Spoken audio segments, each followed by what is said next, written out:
Hello student, how are you? Lavish Classes 21 में आपका स्वागत है। मैं मुस्तफा अहमद नई टॉपिक के साथ। देखिए, बहुत कुछ इंपॉर्टेंट क्वेश्चन है हमारे 10th क्लास के बच्चों की रिक्वेस्ट थी कि हमारी भी वीडियो बने। तो देखिए, इसके आज हम 10th क्लास के लिए बहुत अच्छी वीडियो लेके आए हैं। बहुत इंपॉर्टेंट वीडियो है, सभी क्वेश्चन इसके अंदर हैं।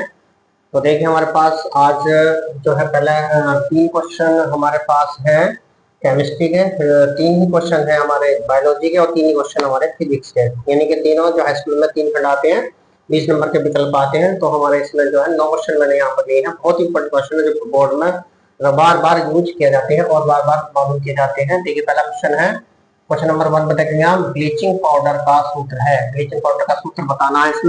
इसमें 4 ऑप्शन है हमारे पास यहाँ पर, ए बी सी डी, और इसमें से एक सही है आपका। तो इसमें मल्टीपल क्वेश्चन आते हैं। देखिए, बोर्ड में जो है 20 नंबर के ये हमारे क्वेश्चन आते हैं जो बहुत इंपॉर्टेंट है, बहुत मायने रखते हैं इसमें। तो देखिए, हमारे पास पहला क्वेश्चन आपका ब्लीचिंग पाउडर का सूत्र है। देखिए, CaOCl, बी है इसमें CaClO2, सी में है CaClO3 और डी है आपका CaOCl2। तो इसमें देखिए हमारे पास 3 ऑप्शन इसमें जो है बी सी और डी दोनों गलत है, लेकिन इसका ए ऑप्शन जो है हमारे पास सी है। तो क्वेश्चन नंबर 1 का हो गया ए पार्ट सही आपका, CaClO ये मेरे पास इसका ऑप्शन हुआ आपका। ठीक है नहीं, ये ब्लीचिंग पाउडर का आपका क्वेश्चन हो गया आपका इसमें। क्वेश्चन नंबर 2 है आपका। इसमें ये कह रहा है question number 2 4 billion A B C और डी के पीएच मान क्रम से दे रखे हैं, है ना। तो देखिए, इसमें क्या होता है, 4 बिलियन हमारे ए बी सी और डी, और उसके पीएच मान दे रखे क्रम से 4 2 6 तक 11, यानी 4 2 6 व 11 है। उक्त बिलियनों को बढ़ते हुए अम्लीय गुण के आधार पर व्यवस्थित करते हुए सही उत्तर चुनिए। इसमें सही उत्तर चुनना है, कौन सा सही है। इसमें ए दे रखा है इसमें डी सी ए बी, और इसमें दे रखा है यानी कि डी बड़ा है सी से और सी बड़ा है ए से, और ए जो है वो बी से बड़ा गया है इसमें। ऐसे बी में दे रखा है, बी पार्ट में आपका बी बड़ा है ए से और ए जो है सी से है और सी जो है वो डी से है। सी में जो है ए बड़ा है सी से और सी जो है वो बी से बड़ा दिखाई दिया, और बी जो है डी से, डी जो छोटा है बी के अपोजिट। ऐसे इसमें है बी ग्रेटर देन सी से है और सी जो है वो डी से ग्रेटर देन है, जबकि ए जो है वो डी से डी जो है वो ए से ग्रेटर देन है इसमें। तो इसका भी ऑप्शन जो है वो आपका यहाँ पर ए है। ये सही कैसा है इसमें सुनिए बढ़िया। देखिए, तो हमारे पास जो अम्ल होते हैं 2 प्रकार के होते हैं, अम्लीय और क्षारीय। देखिए, जो अम्लीय होते हैं उनकी जो अम्लीयता होती है वो 1 से लेकर 7 तक होती है। 7 से नीचे जितने भी होते हैं वो 7 को 10 होते हैं, जबकि 7 से नीचे 8 9 10 11 जो भी है वो क्षारीय होते हैं।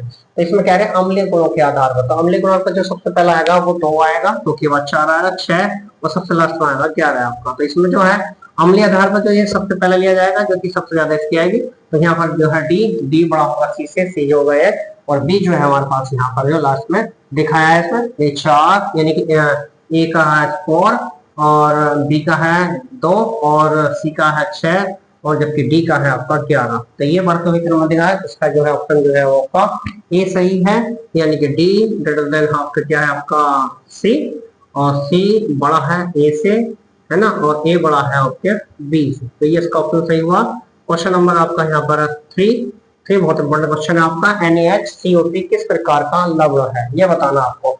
किस प्रकार का लवण है ये बताना आपका। NaHCO3 किस प्रकार का लवण है, सर ये आपको बताना है। इसमें अम्लीय है, क्षारीय है, उदासीन है या द्विक अम्ल है, इनमें से एक सही है आपका।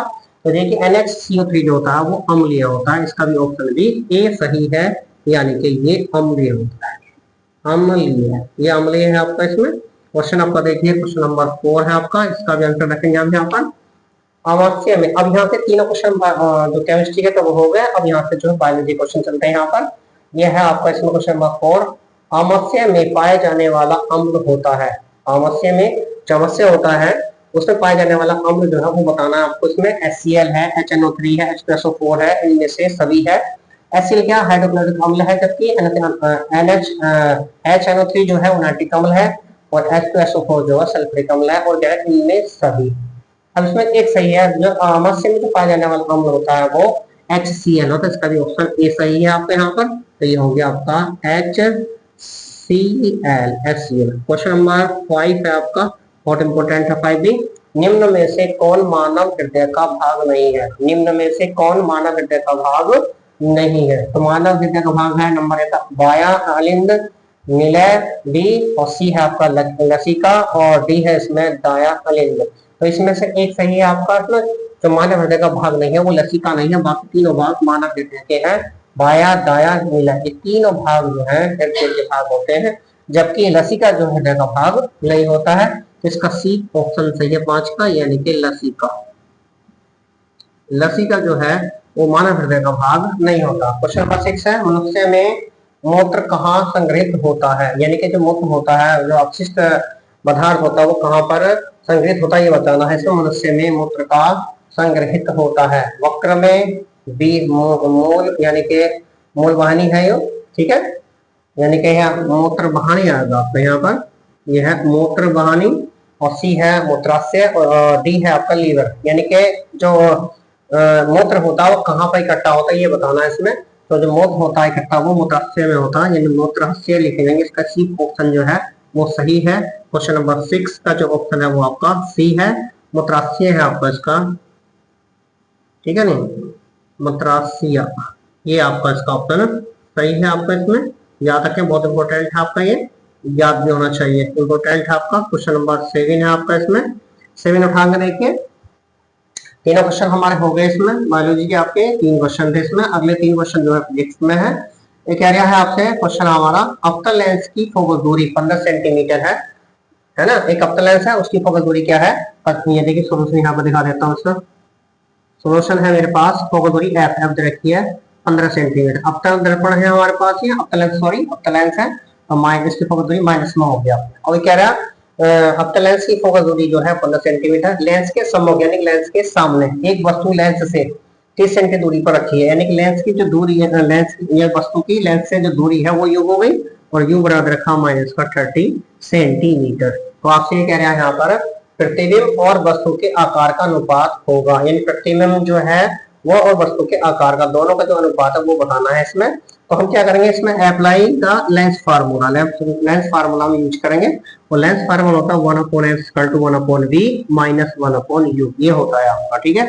तो अभी हमारे पास जो है f का मान हो गया 1/-15 रखेंगे, बराबर 1/v माइनस को माइनस का 30 रखा जाएगा आपका यहाँ पर, ठीक है ना। अब इसी प्रकार से हम यहाँ पर ये हो जाएगा 1/-15 बराबर 1/v + 1/30 हुआ आपका, ठीक है ना। अब ये हम यहाँ पर दिखा देते हैं, यहाँ पर देखिए ये, और यहाँ से इधर को ये हमारे पास है, थोड़ा सा ऑप्शन यहाँ पर दे देते हैं इसमें। तो हमारे पास हुआ यहाँ से 1/v हो जाएगा माइनस का 1/15 और माइनस का 1/30, एलसीएम हुआ आपका 30, तो माइनस का 2 माइनस का 1 बराबर माइनस का 3/30 हुआ, 3 × 1 = 3, 3 × 10 = 30, ये हुआ 1/v हो गया माइनस का 1/10, है ना। तो अब यहाँ पर जो है 1/10 हुआ, तो यहाँ से v बराबर आ गया माइनस का 10 सेंटीमीटर, v की वैल्यू आ गई, प्रतिबिंब की स्थिति और भी हमारे पास। जब प्रतिबिंब की स्थिति आ जाएगी तो हमारे पास फार्मूला होता है I/O बराबर होता है v/u, ये फार्मूला रखेंगे। I जो है प्रतिबिंब का आकार, जबकि O जो है वस्तु का आकार है आपका। तो v का मान है -10 यहाँ रख देंगे, इसका माइनस का 30 रखेंगे, इससे ये कैंसिल हो जाएगा, 10 × 1 = 10 और 10 × 3 होता है 30, तो ये हो जाएगा I/O, I/O = 1/3, अर्थात यह हो जाएगा 1/3।